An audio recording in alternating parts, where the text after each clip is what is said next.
Halo semuanya, Assalamualaikum warahmatullahi wabarakatuh. Perkenalkan, nama saya Bakiatul Iza dengan NIM 208233037 dari program studi Tadris Bahasa Indonesia kelas A tahun angkatan 2023. Pada kesempatan kali ini saya akan menyampaikan sinopsis buku yang berjudul Metodologi Studi Islam sebagai tugas pengganti UTS. Penulis yaitu Profesor Dr. Supiyana MAG dengan editor Engkus Kurwandi yang diterbitkan oleh PT Remaja Rosda Karya dengan jumlah halaman 417 halaman. Jumlah bab pembahasannya adalah 9 bab. Bab pertama yaitu pendahuluan. Metodologi studi Islam adalah prosedur yang ditempuh secara ilmiah, cepat dan tepat dalam mempelajari Islam secara luas dalam berbagai aspeknya, baik dari segi sumber, pemahaman terhadap sumber ajar maupun sejarahnya. Secara etimologis, agama itu berasal dari bahasa Arab yaitu din yang artinya menguasai, terus menundukkan, patuh, hutang, balasan, dan juga kebiasaan. Agama adalah pengakuan terhadap adanya hubungan manusia dengan kekuatan gaib yang harus dipatuhi. Agama juga berarti ajaran-ajaran yang diwahyukan Tuhan kepada manusia melalui seorang rasul. Bab kedua yaitu pembidangan ilmu dan karakteristik ajaran Islam. Adapun pembidangan ilmu agama Islam yang dimaksud adalah 1.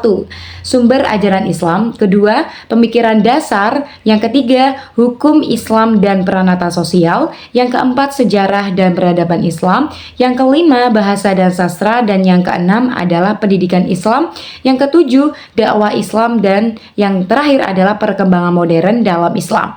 Karakteristik ajaran Islam yang secara dominan itu ditandai oleh pendekatan normatif, historis, dan juga filosofis terhadap bahwa ajaran Islam itu memiliki ciri-ciri yang secara keseluruhan amat ideal. Islam adalah agama yang mengajarkan perdamaian, toleran, terbuka, kebersamaan, bermutu, dan juga demokratis.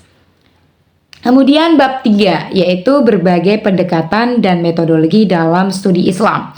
Dalam era kontemporer ini terdapat 4 corak atau prototipe pemikiran keagamaan Islam, yaitu pemikiran keagamaan fundamentalis, modernis, misianis, dan tradisionalis sebagai objek kajian keilmuan atau objek penelitian ilmiah agama dapat dipahami dan didekati dengan berbagai macam pendekatan atau approach. Di antaranya yaitu pendekatan historis, filosofis, arkeologis, antropologis, sosiologis, psikologis, fenomenologis, dan sebagainya. Bab selanjutnya adalah bab 4 yaitu studi sumber ajaran Islam Al-Quran.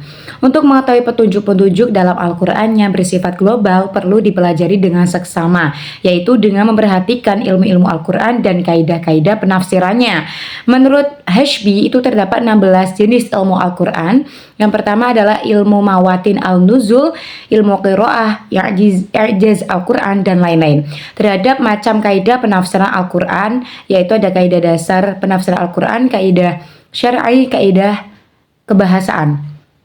Bab 5 yaitu hadis sebagai sumber ajaran Islam. Hadis adalah segala sesuatu yang disandarkan kepada Nabi Muhammad SAW, baik berupa perkataan, perbuatan, terus ketetapan, dan sebagainya. Hadis atau sunnah itu merupakan sumber hukum kedua setelah Al-Quran. Artinya tidak menetapkan dalil terlebih dahulu menurut hadis, sekiranya dalam Al-Quran sudah cukup jelas. Bagian-bagian hadis yang biasanya menjadi wilayah penelitian itu ada 2 macam, yakni rangkaian para periwayat dan penyampaian materi hadis yang dikenal dengan istilah sanad, dan materi atau matan hadis itu sendiri. Bab yang keenam itu adalah ijtihad sebagai sumber dan metodologi studi Islam. Ijtihad adalah mengarahkan atau mengerahkan segala kemampuan untuk menentukan hukum yang tidak disebutkan secara eksplisit dalam Al-Quran maupun dalam hadis. Di antara metode ijtihad itu adalah qiyas, ijma', istihsan, maslahah mursalah, istishhab, uruf, dan sebagainya. Bab 7 yaitu metodologi mempelajari pemahaman Islam. Ilmu kalam itu adalah ilmu yang membicarakan tentang cara-cara menetapkan akidah agama dengan menggunakan dalil-dalil yang meyakinkan. Pertumbuhan ilmu kalam diawali dengan permasalahan politik, yaitu pertentangan antara Khalifah Ali bin Abi Thalib dengan Muawiyah bin Abi Sofyan. Persoalan kemudian bergeser kepada term kafir, mengkafirkan.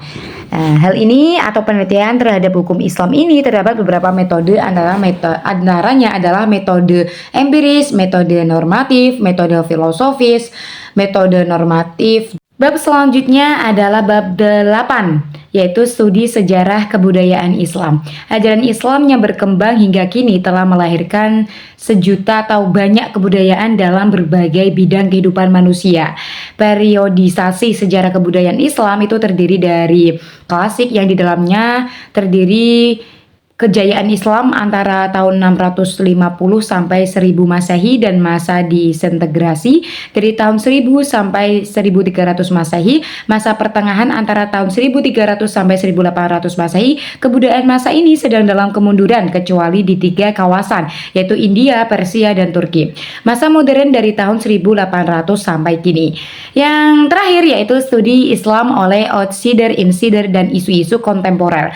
Islamic Studies telah menarik para pesarjana baik yang berasal dari luar Islam atau dari dalam Islam itu sendiri. Kajian Islam oleh outsider ini memiliki hubungan dengan orientalisme. Para outsider melakukan kajian terhadap Islam dari berbagai aspek, meliputi pengertian Islam, pemikiran Islam, tasawuf, dan sebagainya. Kajian para insider ini meliputi kajian tentang pemikiran Islam, tentang kajian filsafat, teori, dan sebagainya.